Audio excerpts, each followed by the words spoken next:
I'm going to get started. Welcome, everybody. Mr. President, welcome.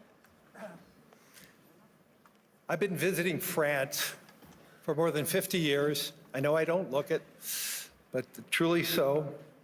And over that time, I've been passionate about visiting France, understanding it, learning about it, learning from it. But mostly, I've been passionate about the debates we have related to the French economy, and importantly, the French's future of France. What's striking to me about these debates, the debates have actually changed. And the debates have changed over the last decade.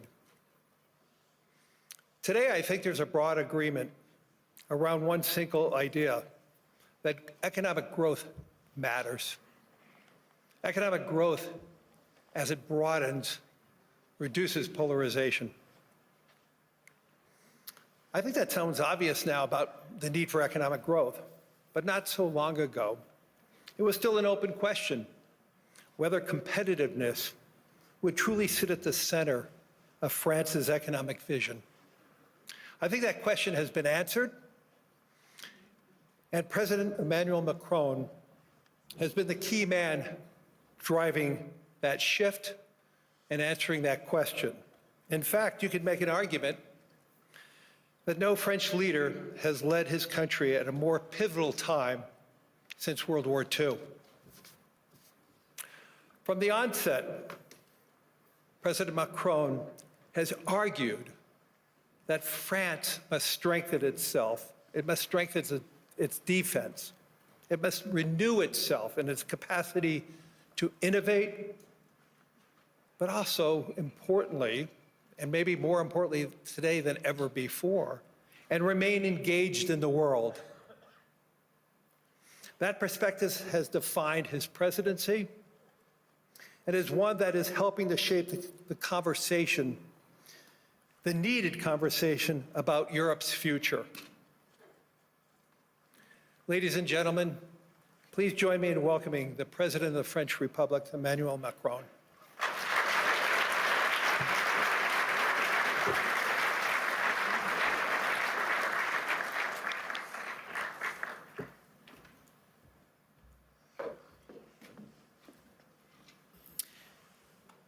Thank you very much, Larry, for your words. Your Majesties, distinguished heads of states and governments, President Lagarde, ministers, ambassadors, business leaders, ladies and gentlemen. I'm extremely happy to be here, and it's great to be here, as the Financial Times would say. And it's a time of peace, stability, and predictability. So let's try to address the key challenge of this world in a few minutes' time. But it's clear that we are reaching a time of instability, of imbalances, both from the security and defense point of view and the economic point of view. Look at the situation where we are. I mean, a shift towards autocracy against democracy, more violence, more than 60 wars in 2024, an absolute record, even if I understood a few of them were fixed. And conflict has become normalized, hybrid, expanding into new domains, space, digital, information, cyber, trade, and so on. It's as well a shift towards a world without rules, where international law is trampled underfoot, and where the only law that seems to matter is that of the strongest, and imperial ambitions are resurfacing. Obviously, the Russian war of aggression against Ukraine, which will enter into its fourth year next month, and conflicts continue in the Middle East and across Africa. This is as well a shift towards a world without effective collective governance, and where multilateralism is weakened by powers that obstruct it or turn away from it, and rules are undermined. and I can multiply the examples of international bodies weakened or left by the key economies. And when we look at the situation, it's clearly a very concerning time, because we are killing the structure where we can fix the situation and the common challenges we have. Without collective governance, cooperation gives way to relentless competition. Competition from the United States of America through trade agreements that undermine our export interests, demand maximum concessions, and openly aim to weaken and subordinate Europe, combined with an endless accumulation of new tariffs that are fundamentally unacceptable, even more so when they are used as leverage against territorial sovereignty. And competition from China, where massive excess capacities or distortive practices threaten to overwhelm entire industrial and commercial sectors. Export control has become more dangerous new tools, destabilizing global trade and the international system. And the answer, in order to fix this issue, is more cooperation and building new approaches. And it's clearly building more economic sovereignty and strategic autonomy, especially for the Europeans, which is for me the core answer. In this context, I want to exclude two approaches. The first approach would be to, I would say, to passively accept the law of the strongest, leading to vassalization and bloc politics. I think accepting a sort of new colonial approach doesn't make sense. And all the head of state and government and business leaders, which would be too complacent with such an approach, will take a huge responsibility. The second will be to adopt a purely moral posture, limiting ourselves to commentary. That path would condemn us to marginalization and powerlessness. Faced with the brutalization of the world, France and Europe must defend an effective multilateralism because it serves our interests and those of all who refuse to submit to the rule of force. And for me, the two answers are, on one side, more sovereignty and more autonomy for the Europeans. On the other side, an efficient multilateralism to deliver results through cooperation. Obviously, France and Europe are attached to national sovereignty and independence, to the United Nations and to its charter. And it's not an old-fashioned way to live multilateralism. It's just not to totally forget what we learned from the Second World War and remain committed to cooperation. And this is also because of those principles that we have decided to join the mutual exercise in Greenland without threatening anyone, but just supporting an ally and another European country, Denmark. Facing this order and this new situation, this year France holds the G7 presidency with a clear ambition to restore the G7 as a forum for frank dialogue among major economies and for collective and cooperative solutions. Trade wars, protectionist escalation, races towards overproduction will only produce losers. This is why addressing global economic imbalances is our key priority. And if we look at the situation, the current imbalances are due to some key phenomena, and we all have to deliver our own agenda. This includes American overconsumption, Chinese underconsumption and overinvestment, and European underinvestment and lack of competitiveness. And these imbalances are also reflected in development gaps, by the way, and we can no longer settle for aid that neither delivers sufficient results nor enables countries to escape poverty. So our objective through the G7 is to demonstrate that the world's major powers are still capable of reaching a shared diagnosis of the global economy and committing to concrete actions. Cooperating is not about blaming others. It is about assuming one's share of responsibility and contributing to solutions. So the objective of this G7 will be to build this framework of cooperation in order to fix the roots of these imbalances and restore efficient convergence and cooperation through multilateral frameworks. And the other objective is as well to build bridges and more cooperations with the emerging countries, the BRICS and the G20, because the fragmentation of this world would not make sense. Here, this point is for, I would say, the global agenda and how to see our G7 agenda. On the other side, we have the European answer. And for me, Europe clearly has to fix its key issues: the lack of growth, the lack of GDP per capita growth, and the three pillars of our strategy in order to deliver more sovereignty, more efficiency, and more growth would be based on protection, simplification, and investment.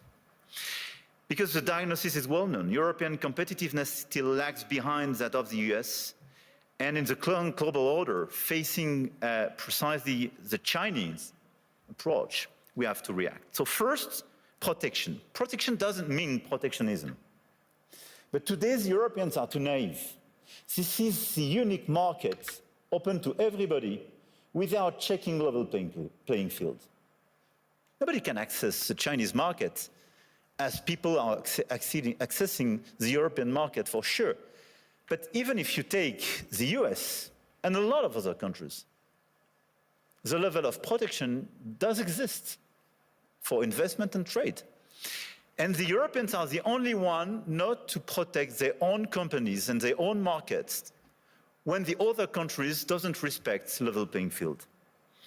This is why we have to be much more realistic if we want to protect our chemical industry, our industry, from the automotive sectors to a lot of others, because they are being literally killed by the lack of respect of a normal framework and level playing field.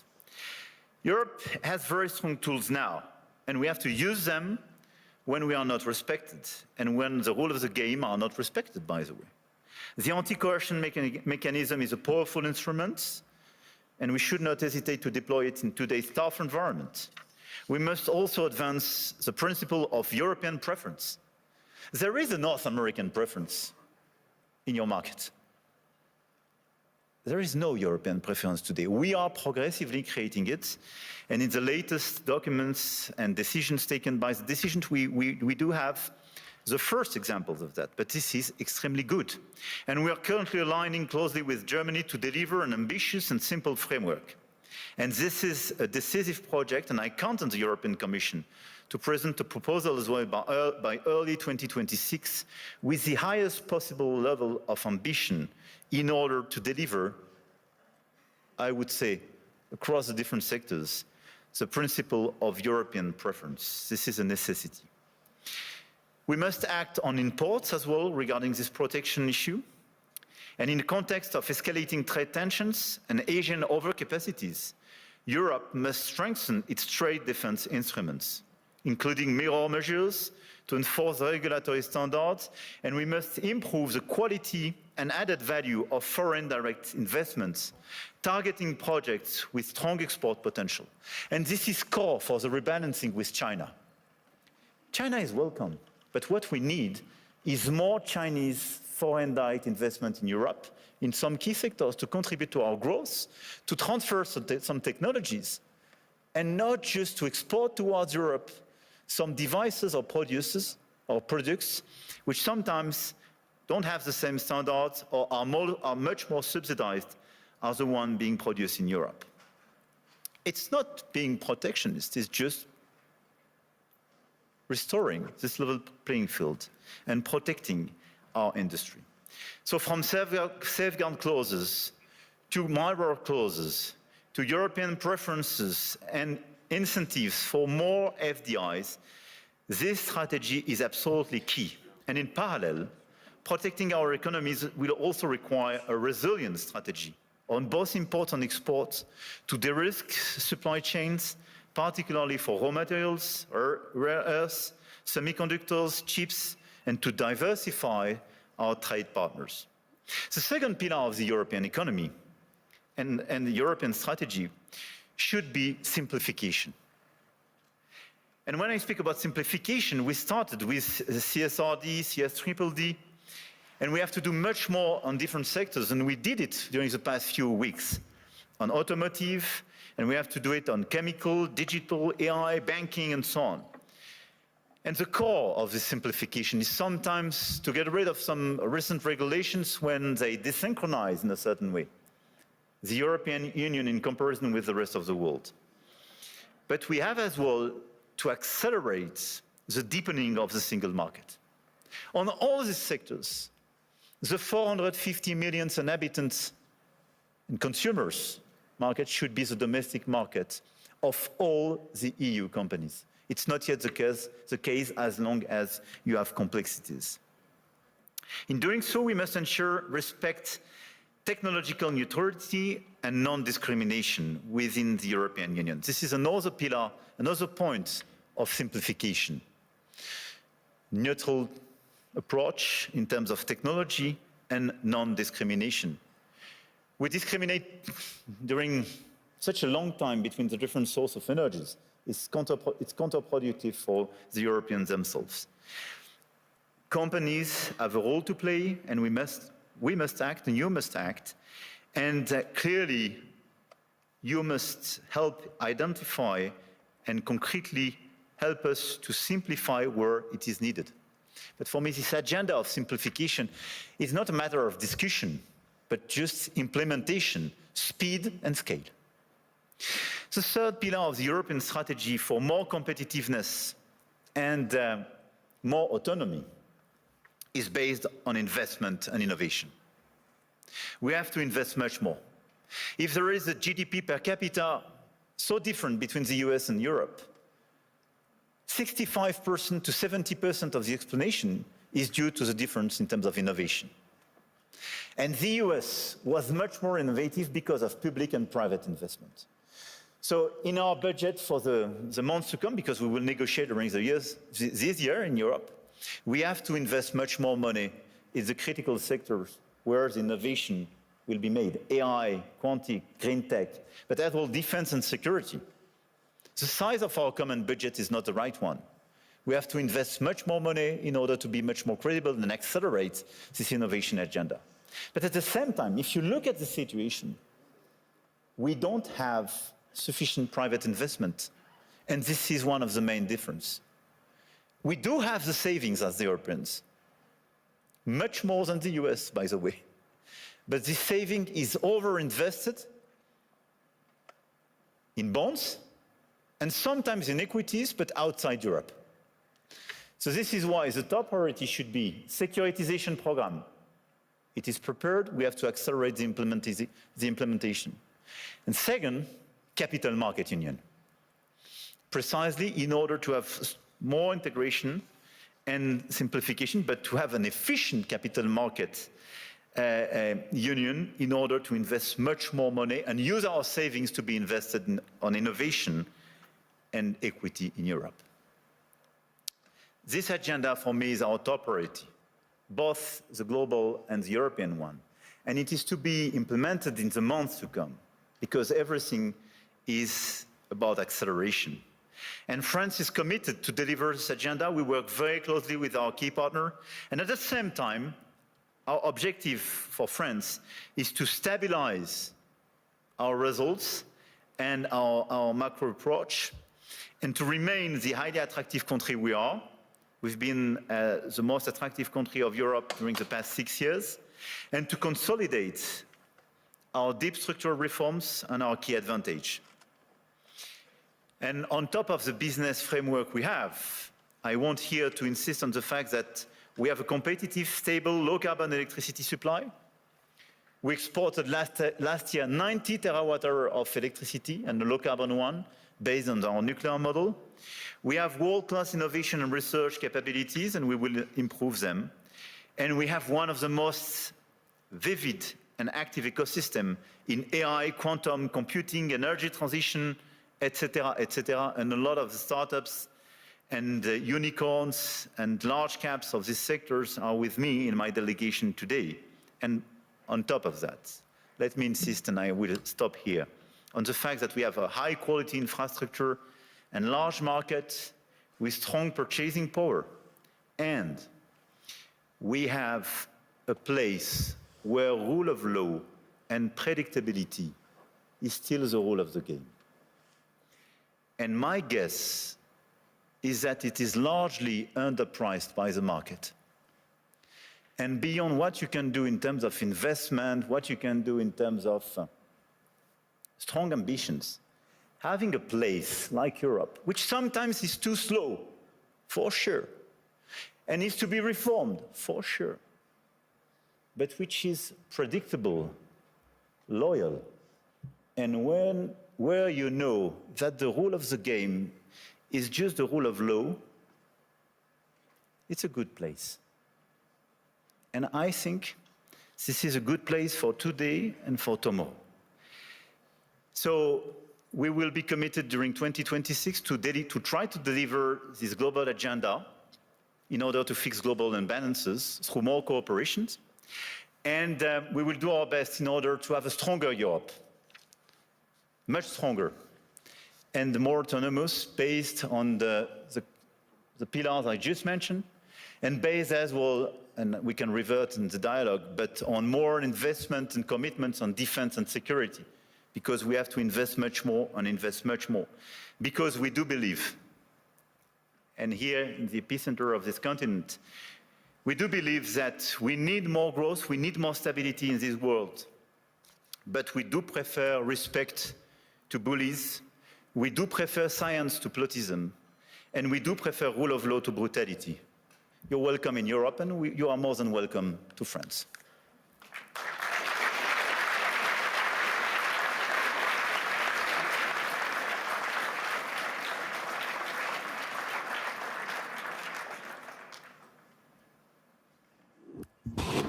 President, what I'd really like to ask you is, how's your last few days been? But importantly, though, you framed out an economic direction for France and for Europe.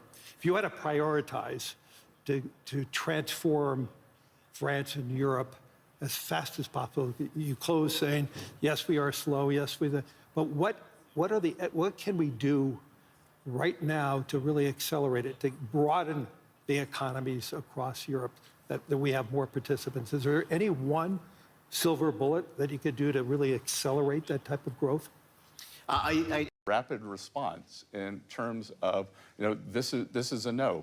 And by the way, Maria, this has been in the minds of American presidents for more than 150 years. For more than 150 years. So the vulnerability was seen even back then? Well, or the strategic value of Greenland. And I think as there are more trade routes that move near Greenland, Greenland becomes more and more valuable.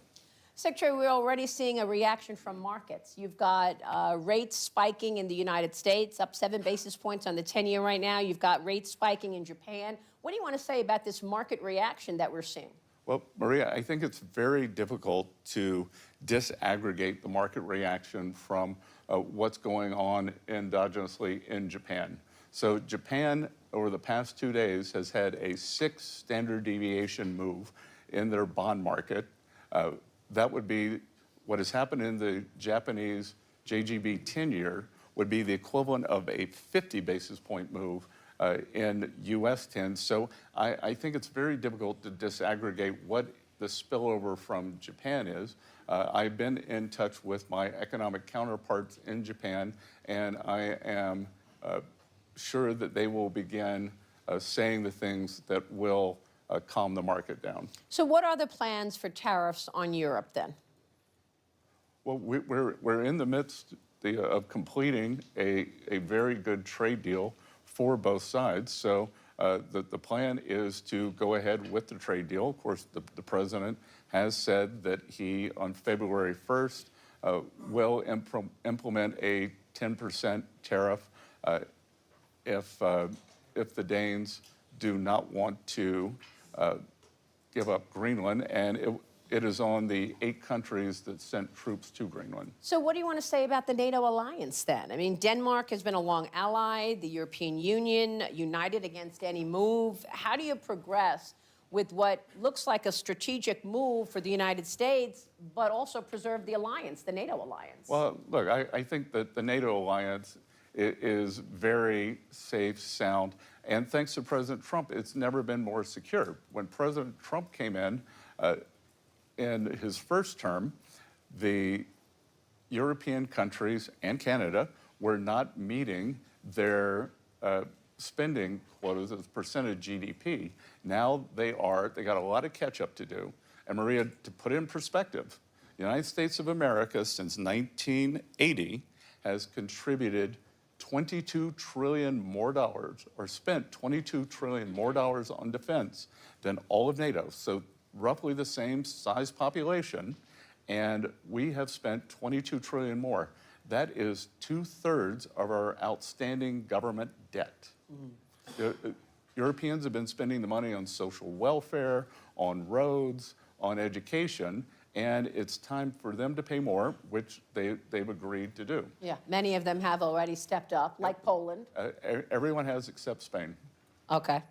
And do you not feel that a security deal in the Arctic would suffice in terms of Greenland? Well, I think what we're seeing, we're seeing with a base that we have shared with the UK for many years, the UK is signing the island over to Mauritius. So again, I can see why the president believes that for U.S. engagement, we do not want another Diego Garcia on our hands. This is a very important point that you make. In terms of tariffs, how much money has been generated from tariffs already? Certainly the hysteria over President Trump's tariffs have died down since April of last year. What is the total running rate right now? Yeah, it's in the hundreds of millions of dollars, Maria. The U.S. for the fiscal year, which ends September 30th, we had a fiscal contraction. For the calendar year, we had a very large fiscal contraction. So we cut the deficit by about $200 billion. The important number is the deficit to GDP. So calendar year 2024 was 6.9%, the highest we've ever had. I mean, we inherited a mess. 6.9%, the highest we've ever had when the U.S. was not at war or not in a recession. So 6.9%, calendar year 2025, 5.4%. I have called for getting that number down to 3% by the end of President Trump's term, and I think we're on the way. So you've been using that tariff money to pay down the deficit then? It feeds into the general account, and it's been a big part of it. And again, last year, the U.S. 10-year bond was down about 40 basis points. I believe France was up about 40 or 50, Germany was up 50 or 60. U.S. bond market had its best performing year since 2020. And again, back to your point that after Liberation Day, April, May, it's the end of the world. The world's going to sell U.S. assets. Just the opposite happened is, as Treasury Secretary, I can see who the buyers are of our bonds. And we had more foreign participation than ever.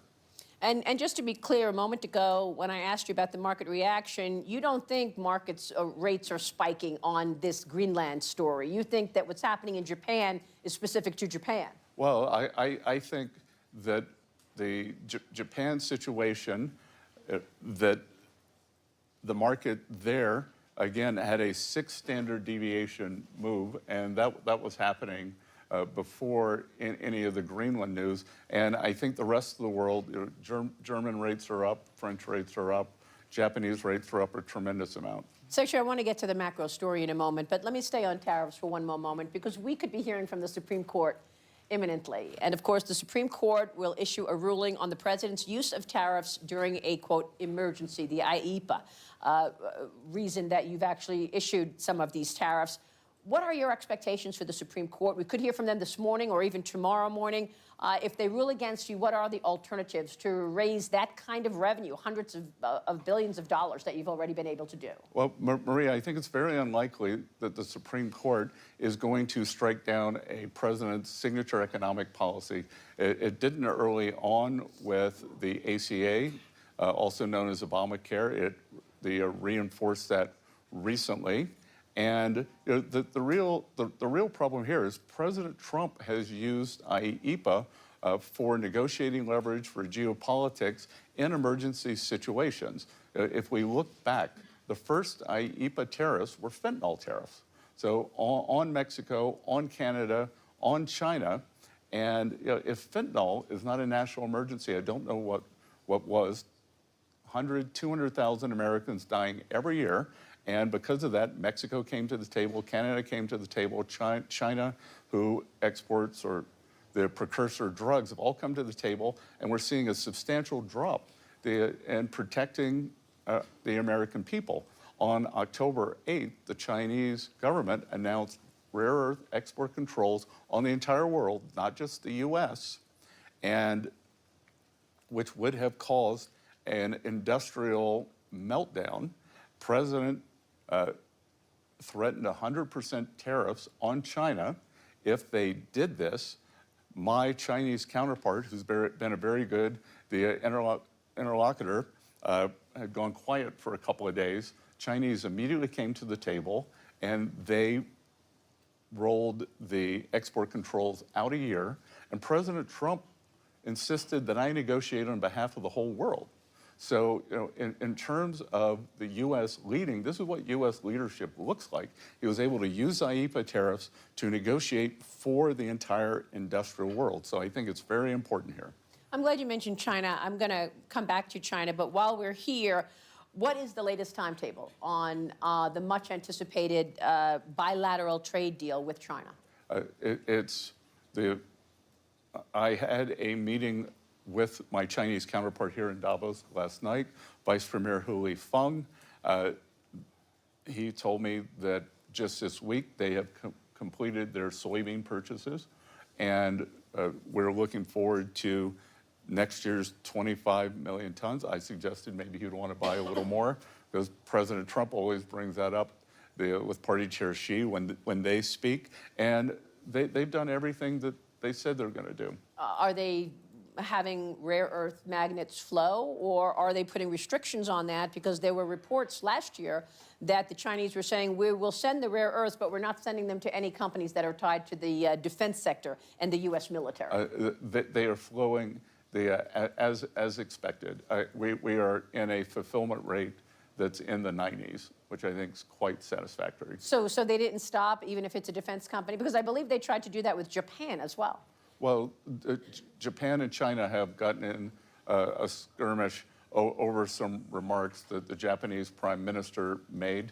So the U.S. is immune from that. Okay, let's talk macro. The U.S. economy seems to have been doing much better than many expected. We had a 4.3% read in GDP last quarter. How would you assess the United States economy? I think that it is very strong and likely accelerating. And Maria, just to be clear, that 4.3% GDP was private sector GDP.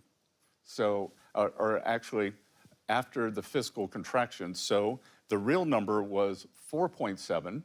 The government contracted by 0.4, so that got us to 0.3. So that is pure private sector GDP. And President Trump's economic policy, tax deals, trade deals, and deregulation, the deregulation, which I think is probably the most powerful part, is really just starting to kick in now. So we had the tax deal, one big beautiful bill, done on July 4th, which no one said could be done. And it contains the full expensing for U.S. corporates on equipment, for factories, for ag structures. On the other side, for working Americans, the president's signature policies: no tax on tips, no tax on overtime, no tax on Social Security, interest deductibility, auto loans if you buy an American car. So we're seeing this wonderful balance between industrial America and Main Street America. I am also the IRS commissioner, and we did not change the withholding guidance. So we're going to see, as commissioner, I can see there are going to be very substantial tax refunds coming to working Americans in the first quarter. They'll change their withholding. They'll get a bump up in real incomes. Because of the expensing, we're seeing 12, 14% CapEx growth in the U.S., And historically, you have never seen a CapEx boom without seeing employment follow. Yeah, you've got a CapEx boom and a productivity boom as well. 4.7% is much better than so many people expected last year. Are you expecting the economy to, at one point, hit 5% as well? Well, the Atlanta Fed GDP number, which is a very noisy number, is now reading 5.3 because remember, the fourth quarter GDP included the Schumer shutdown. So some of that will be pushed into the first quarter. So I'm expecting that we could be well north of 3, and we'll have inflation coming down. As you said, productivity is very high, and we have measured inflation and observed inflation. And with the observed inflation, I think we can see that prices are already down, and that will trickle into the CPI and the PCE, which the Fed looks at. Well, it's a good point because there is still a perception that prices are still high. Well, prices are high.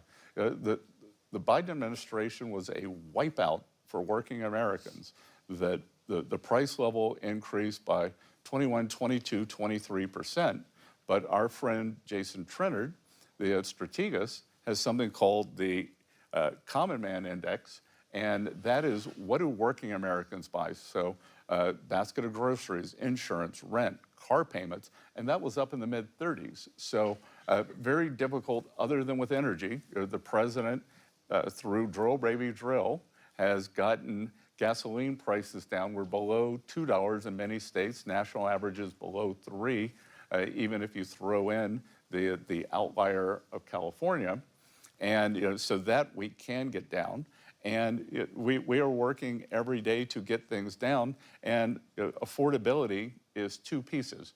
Affordability is price level, but it's real incomes. Real incomes have gone up every month since President Trump took office. And as I said, I think we're going to see a big year for real incomes this year. Wow, and you said in terms of the tax refunds, are we talking about thousands of dollars that people will be getting as a result? We could see, for working families, for each wage earner, we could see up to $1,000 per wage earner. Okay.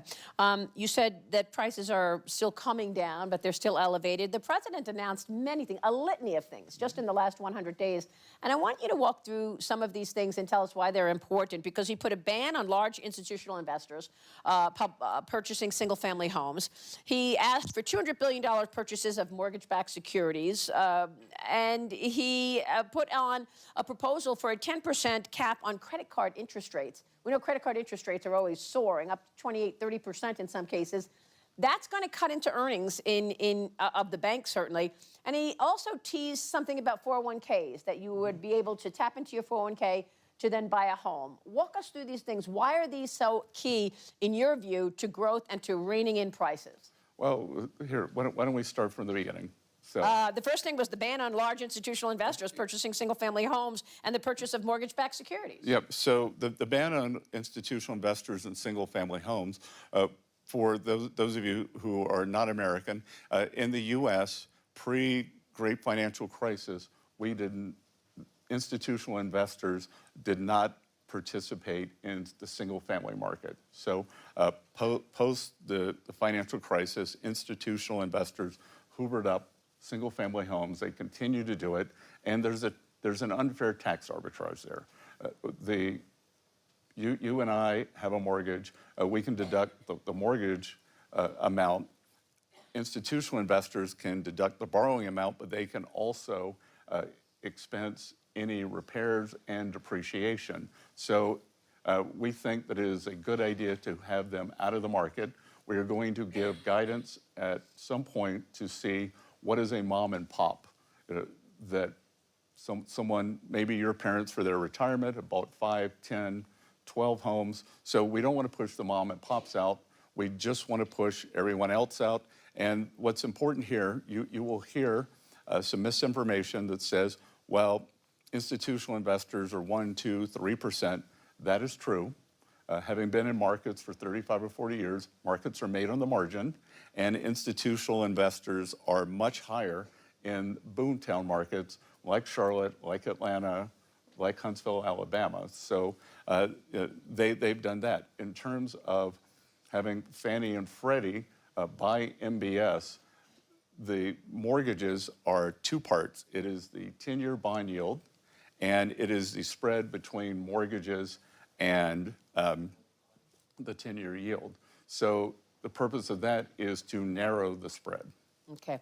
The cap on credit card rates is expected to cut into bank earnings between 5 and 18%. Your reaction? We've done a lot this year. Bank stocks are at a new high. That through my position on FSOC, the Financial Stability Oversight Council, and the three bank regulators, the Federal Reserve, the OCC, the FDIC, we have done a lot to deregulate banks. Their earnings are way up. More importantly, it has increased their lending capacity. Oliver Wyman's numbers, not mine, estimates that there's 2.5 trillion of extra lending capacity. The other thing that has been a focus of this administration and a focus of mine is small and community banks, because what happened after the great financial crisis, all the regulations from Dodd-Frank, we had too big to fail.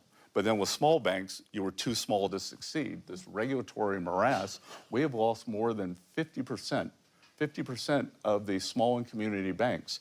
And they power small business lending, real estate lending, and ag lending. So we are trying to bring that back. Yeah, it's a great point, because farmers really need the lending of these small community banks. Look, Secretary, I want to get your take overall on your thoughts on what you've done so far, because the president back last year, right after the inauguration, I sat down with the president and I asked him what he wants the economy to look like in 4 years when he's done. And he was very clear. He said he wants private enterprise to rule the day. 1 year later, you've taken a 10% stake in Intel. You've taken a stake in MP. Now, I know that these are national security issues.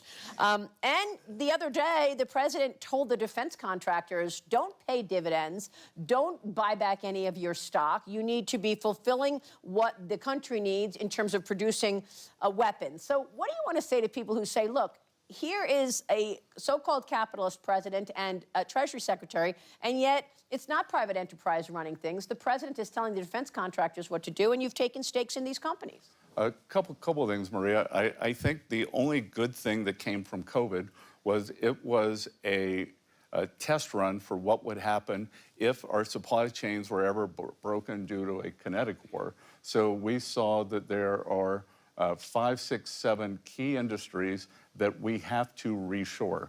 So everything you just said, rare earth magnets, we've got to get out from under China's grasp. The semiconductors, I would say that the single biggest threat to the world economy, the single biggest point of single failure, is that 97% of the high-end chips are made in Taiwan. If that island were blockaded, that capacity were destroyed, it would be an economic apocalypse. So we are reshoring the semiconductor industry to the U.S. With the defense contractors are no different than the systemically important banks. They exist, like the systemically important banks exist because of the backstop from the Fed, because of the regulations. And these defense contractors have let down the American people. They have let down the American people. They are 5, 6, 7 years behind on fulfillment of their contracts, and they exist because of the U.S. Department of War. So I do not think it is unreasonable to tell them that until further notice, you need to build more factories and buy back less stock. And by the way, Maria, these CEOs making $30, $50 million a year for failing the American people. So I don't see any discrepancy there. And it's, as you said, everything on your list is national defense. And so once they get to some normalized level of backlog, I don't know whether it's 2 years, 3 years, then we can talk about removing those restrictions. So what you're saying is you want private enterprise to lead the day, but when it comes to national security, the government will be a shareholder. And again, a lot of this isn't private. You know, we have seen what happens when the free markets get kind of perverted, because what happens with critical minerals, that several companies have tried to stand up critical minerals facilities in the US, and the Chinese come, lower price, undercut them, and then they're bankrupt. So we are going to put in a system, price floor, price ceilings, and when you talk about multilateralism and the US leading, I just hosted at Treasury last Monday the G7++, so G7 plus Australia, plus India, plus Mexico, plus South Korea, and we are working at warp speed to create a critical minerals block where we can mine, process, and refine critical minerals, and China won't have this sword over our heads. So how long do you think it will be until the United States is, in fact, independent in terms of the refinement of these minerals, independent in terms of oil, et cetera? I mean, I know that the U.S. is the largest producer anyway, but do you expect this year, next year, what's your timetable in terms of the U.S. not relying on China for these things?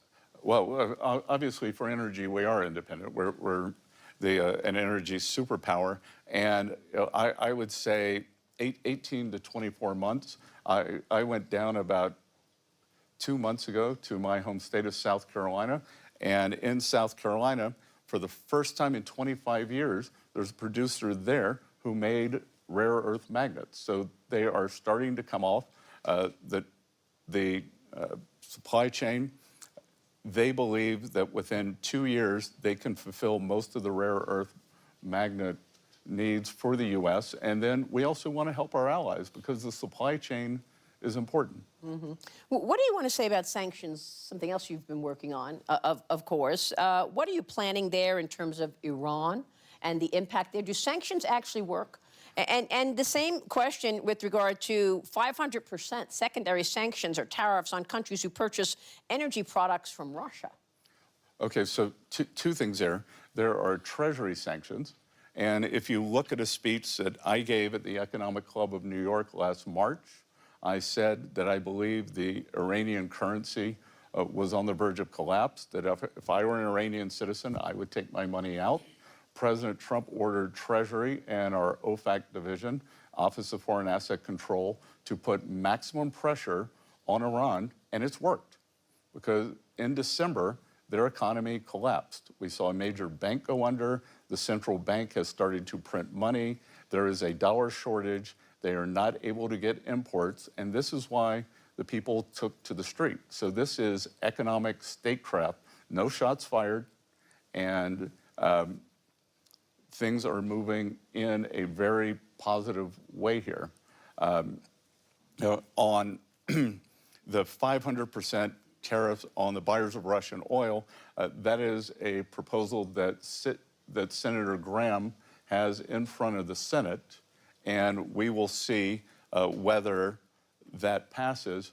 We don't believe that President Trump needs that authority, that he can do it under IEEPA, but that the Senate wants to give him that authority. And just to be clear, that we have Europe buying Russian oil still 4 years later, they are financing the war against themselves.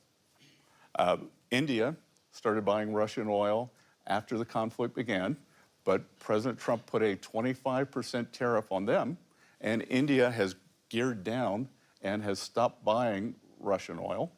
And then 3, China is a very large buyer of Russian oil, as they are of Iranian oil, as they were of Venezuelan oil. But guess what, Maria? No more Venezuelan oil for them. So would you treat China the same as the others in terms of buying Russian oil with regard to tariffs and sanctions? Well, we'll see what happens with this Senate bill and with the Iranian oil. That'll be up to President Trump. Secretary, what do you want to say about artificial intelligence and the idea that AI efficiencies will likely kill jobs? A lot of people are worried about jobs. Do we have a plan in the U.S. government right now in terms of job creation in the face of AI efficiency killing jobs? Well, Maria, we are seeing the record factory groundbreakings. That's why President Trump wants to bring back these precision jobs to the U.S. And historically, every productivity boom has led to job growth. Now, can there be some toing and froing in terms of people changing professions? I can't remember what the number is. Maybe you know it. 50, 60% of the professions today didn't exist 30 years ago. Well, it's a big number. The technology. It's a big number, but it's something we're very cognizant of. We haven't seen it in the numbers yet. I think that it could be very different than what we saw with the China shock. The China shock was a blue-collar phenomenon. My guess is the AI shock might be a white-collar phenomenon. We'll see. Secretary, as we wrap up here, a moment ago, you said, look, you've been dealing with markets for a long time, your entire career. What do you think of markets today? I mean, the market has been rallying on the president's policy. Today, of course, we're seeing a sell-off, but do you think the markets are getting it right in terms of rallying on the president's policies going into this Davos meeting? I try not to the extent I had success in the markets, it was not making short-term predictions. But I can tell you what has been very heartening for me. I don't have time to follow the markets as closely, but to the extent last year before, everyone said, oh, this is just Mag 7 stocks, it's not healthy. We've seen a big broadening out in the market. The Russell index of smaller cap stocks has outperformed. The S&P equal weight has outperformed. And I actually think that speaks to the economic recovery. We're seeing it across all sectors. Our friend Ed Hyman at ISI does these corporate surveys. Corporate surveys are the highest that they've been since June 22. And I think you're starting to see it in all sectors of the market. And the market follows the economy. And again, I just think that we have the best place in the world. Come, build your factory. You have tax certainty, you have regulatory certainty, and you have energy certainty. And of course, deregulation. And that was one point that I wanted to make before we wrap up here, that Mario Draghi wrote a report 2 years ago about regulation in Europe and the fact that the largest market cap company in Europe is Novo Nordisk because of Ozempic, about $400 billion or so. And we just saw NVIDIA in the United States hit $5 trillion.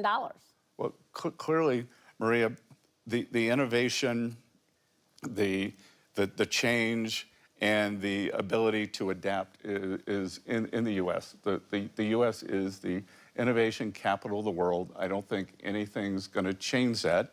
I was just asked in another meeting by some business leaders, what advice would you give to Europe? And I said I would operationalize the Draghi report, because the EU was supposed to cut down on red tape, but it is logarithmically increased it. When I talk to tech executives, they will tell me it is easier doing business in China than the EU.